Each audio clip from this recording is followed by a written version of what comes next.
Bible शुरुआत से।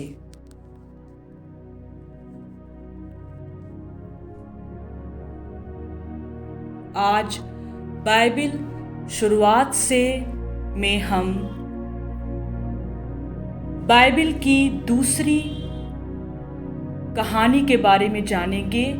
हमने पहली कहानी में जाना था कि हमारे परमेश्वर ने इस पृथ्वी की रचना कैसे की और हम कैसे बनाए गए, इस पृथ्वी में जो भी चीज़ें हैं वो कैसे बनाई गईं। इसे हमने बाइबिल शुरुआत से के पहले अध्याय में देखा था और आज हम उसका दूसरा अध्याय देखेंगे। आज हम बाइबिल की दूसरी कहानी देखेंगे और सुनेंगे और ये है पाप का दुनिया में प्रवेश करना। किस तरीके से पाप इस दुनिया में प्रवेश किया, किस तरीके से आज मृत्यु इस दुनिया में प्रवेश की है, इसे हम आज जानेंगे। तो शुरू करते हैं बाइबिल शुरुआत से का अध्याय 2, पाप का दुनिया में प्रवेश करना। आदम और उसकी पत्नी परमेश्वर द्वारा उनके लिए बनाए गए सुंदर बगीचे में बहुत खुश थे। उन दोनों में से किसी ने कपड़े नहीं पहने थे, लेकिन दुनिया में कोई पाप नहीं था, इसलिए उन्हें कभी कोई शर्म महसूस नहीं हुई। वे अक्सर वाटिका में चला करते थे और परमेश्वर के साथ बातें किया करते थे। लेकिन वाटिका में एक धूर्त सांप था। उसने औरत से पूछा, क्या परमेश्वर ने वास्तव में यह कहा है कि वाटिका के किसी भी पेड़ से फल ना खाना? औरत ने उत्तर दिया, परमेश्वर ने हमसे कहा है कि अच्छे और बुरे के ज्ञान के पेड़ के फल के सिवाय हम किसी भी पेड़ के फल को खा सकते हैं। परमेश्वर ने कहा है, अगर तुम वह फल खाओ, यहाँ तक कि स्पर्श भी करो, तो तुम मर जाओगे। सांप ने औरत को जवाब दिया, यह सच नहीं है, तुम नहीं मरोगे। परमेश्वर यह जानता है कि जब तुम उस फल को खाओगे तुम परमेश्वर के तुल्य हो जाओगे और जैसे अच्छे और बुरे को वह समझता है तुम भी समझने लगोगे। औरत ने देखा कि फल सुंदर है और देखने में स्वादिष्ट है। वह बुद्धिमान भी बनना चाहती थी, इसलिए उसने कुछ फल खा लिए और उसे अपने पति को भी दिया और वो भी उसके साथ उस फल को खाया। अचानक उनकी आंखें खुल गई और उनको मालूम हुआ कि वे नंगे हैं और उन्होंने अपने शरीर को ढकने के लिए पत्तियों को जोड़ जोड़ कर उन्होंने कपड़े बनाने की कोशिश की। फिर आदमी और उसकी पत्नी ने वाटिका से परमेश्वर के चलने की आवाज सुनी। वे दोनों परमेश्वर से छिप गए। तब परमेश्वर ने आदम को पुकारा और कहा, तुम कहाँ हो?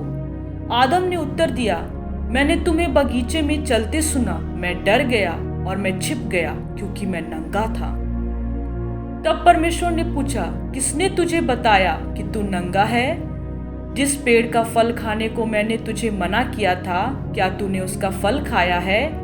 आदम ने उत्तर दिया, तुमने मुझे यह औरत दिया और उसने मुझे यह फल दिया और तब मैंने इसे खाया।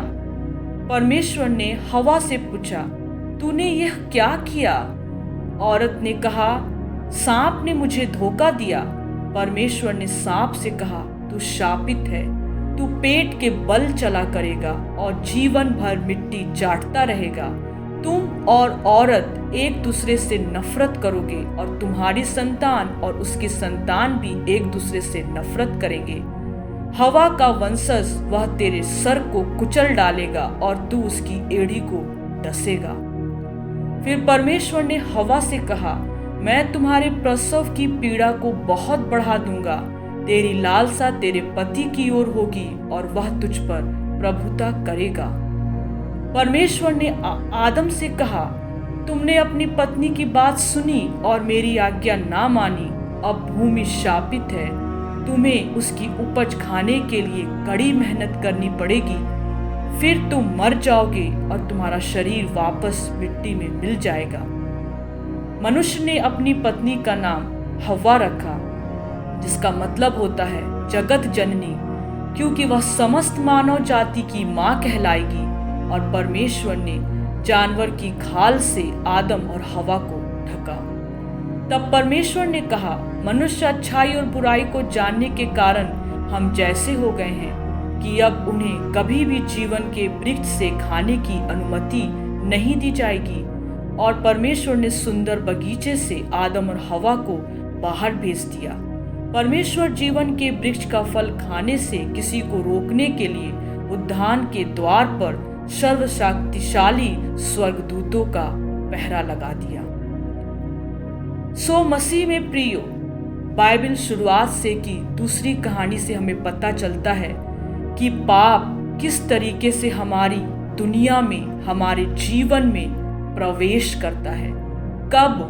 जब हम अपने परमेश्वर की आज्ञा को नहीं मानते, जब हम उनकी सुनते हैं जो संसार के हैं, जो संसारिक हैं, जब हम शैतान की आवाज को सुनकर और उसका बात अपने जीवन, अपने परिवार में स्वीकार कर लेते हैं, पाप आ जाता है और हम परमेश्वर की दया और उसके प्रेम से वंचित कर दिए जाते हैं। सो आज इस कहानी के द्वारा हमें पता चला कि इस तरीके से पाप और मृत्यु इस संसार में आई।